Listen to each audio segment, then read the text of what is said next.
Soyez libres chaque matin, évidemment. Donc demain, on retrouvera Elisabeth Lévy dans cette semaine, Arlette Chabot en fin de semaine.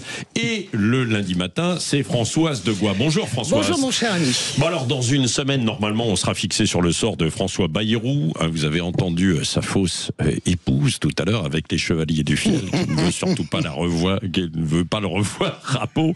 Alors, Françoise, hier, le Premier ministre a tenté de renverser la vapeur, si je puis dire, lors d'une émission sur les 4 chaînes de télé d'info. Voilà.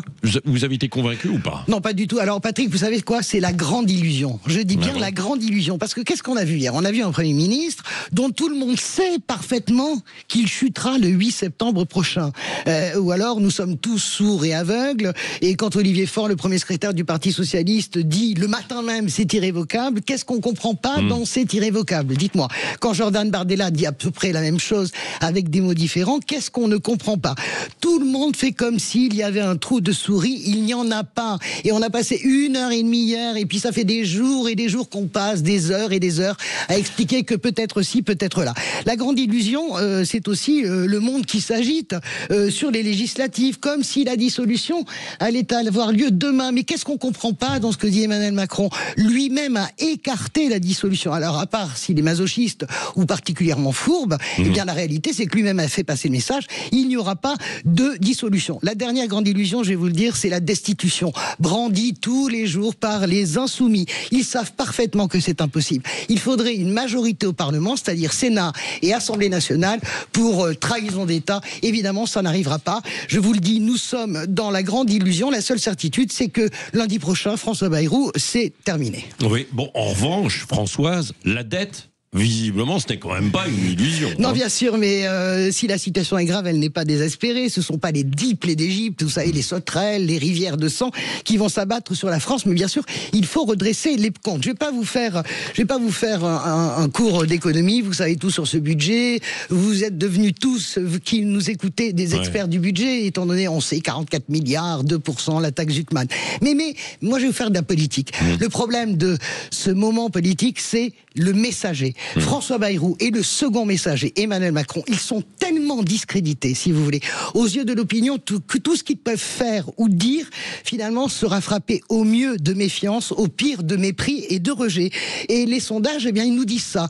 Le sondage IFOP ce matin de l'excellent Frédéric Dabi pour Sud Radio, qu'est-ce qu'il nous dit? Que les Français sont complètement déprimés. Et il nous dit aussi quoi 69%. Ils sont pessimistes, pour l'avenir de leurs enfants. Que disent les Français dans ce sondage? Quand vous avez le pouvoir d'achat en tête des priorités, la délinquance, le logement, l'éducation, qu'est-ce qu'ils disent les Français à la classe politique? Ils disent occupez-vous de nous, occupez-vous de nous. Et là, nous avons un souci majeur. Je ne vais pas vous refaire le numéro sur la fracture entre les élites et le pays, mais on le voit parfaitement dans ce sondage. On voit finalement 2 personnalités tellement rejetées, Emmanuel Macron et François Bayrou, qu'ils sont parfaitement inaudibles, et pourtant il faudra trouver une solution. Donc la semaine prochaine, François Bayrou ne sera plus à Matignon. Il faudra nommer soit un homme de l'ex-majorité d'Emmanuel Macron pour recommencer rebelote à censurer, ou une femme, Catherine Vautrin, etc.